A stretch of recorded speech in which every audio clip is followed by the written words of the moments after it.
ठोस, द्रव, गैस।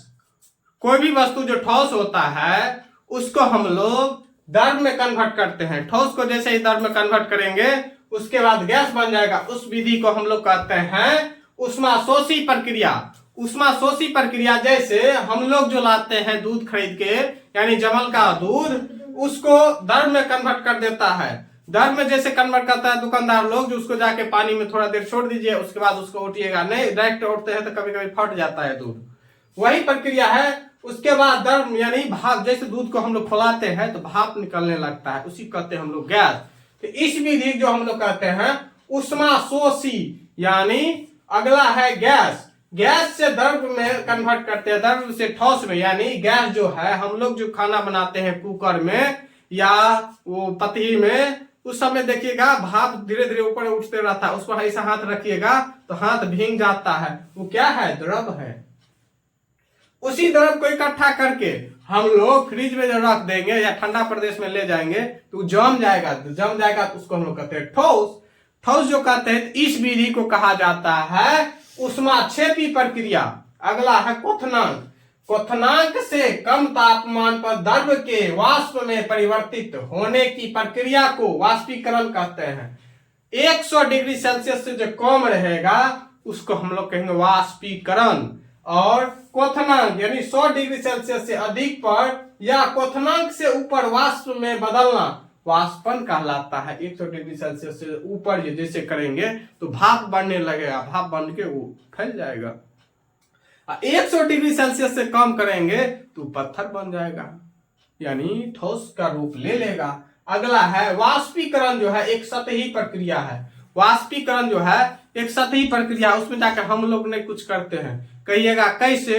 तो नहीं होगा तो सबसे बड़ा एग्जाम्पल, अब तो ठंड का मौसम आने वाला है, नहीं तो गर्मी का मौसम रहता तो आप कटोरी में पानी रख देते छत पे या आंगन में, तो देखिएगा शाम तक में उसमें कुछ पानी खत्म हो जाता है।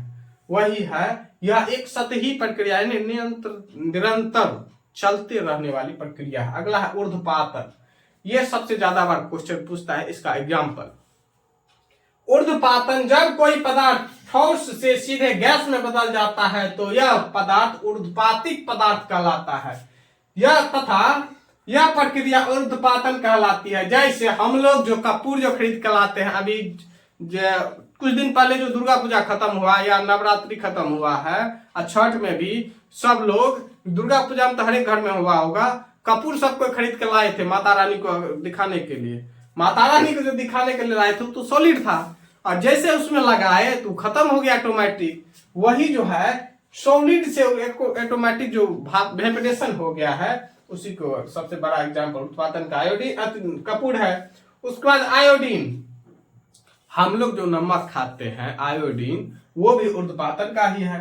गंधक, जिसको इंग्लिश में कहते हैं या किताबी भाषा में कहते हैं सल्फर, गंधक को सल्फर कहा जाता है। मार्केट में जाइएगा तो गंधक कहिएगा तब देगा, सल्फर कहिएगा तो समझ में करेगा क्या होता है। अगला है नौसादर, इसका फार्मूला होता है NH4Cl2, ये बार बार पूछा जाता है नौसादर। उसके बाद आता है एंथ्रासीन। एंथ्रासीन बेंजोइक अम्ल, नेप्थलीन, आयोडोफॉर, ये जो है बेंजोइक अम्ल। बेंजोइक अम्ल जो है हम लोग जो सेब संतरा अभी जो छठ में आया था, सब में जितना भी व्यापारी था उस पर बेंजोइक एसिड जो है उस पर छिड़काव कर दिया। बेंजोइक एसिड का काम है जो कोई भी पदार्थ को, कोई भी फल को सड़ने नहीं देता है। बेंजोइक अम्ल का उपयोग खाद्य पदार्थों के संरक्षण में किया जाता है। एग्जाम्पल में सेब संतरा खराब होने से बचता है, जितना भी फल है उसमें बेंजोइक एसिड का छिड़काव कर दिया जाता है। उससे क्या होता है 200 दिन 15 दिन रहेगा टूट के, तो वो खराब नहीं होगा, लगेगा फ्रेश है अभी, क्योंकि उस पर इसीलिए कहता है हर एक आदमी प्रचार में देता है या सरकार भी इसको जागरूक कर रहा है कि कोई भी पदार्थ आप मार्केट से खरीद रहे हैं उसको कम से कम एक बार धो लीजिए। धोने से यह होगा उस पर जो केमिकल लगा हुआ है वो धुल जाएगा, आप स्वस्थ रहिएगा। ये न खरीदे आप बस दांत काटना शुरू कर दिए, ये सब नहीं करना चाहिए। अगला है समुद्री घास। लेमिनेरिया से आयोडीन प्राप्त किया जाता है। समुद्री घास जो लेमिनेरिया है, हम लोग जो आयोडीन खाते हैं वो आयोडीन कहां से प्राप्त होता है? समुद्र के पानी से और लेमिनेरिया नामक घास से। कहेगा किस घास से हम लोगों को आयोडीन प्राप्त होता है? तो लेमिनेरिया। आप लोगों को वीडियो अच्छी लगे तो लाइक कीजिए, कमेंट कीजिए, शेयर कीजिए। जहां दिक्कत हो कमेंट कीजिएगा, उससे हमें और भी उत्सुक होते हैं और आप लोगों को खुल के बात करते हैं। आप लोग को वीडियो अच्छे लगे तो धन्यवाद।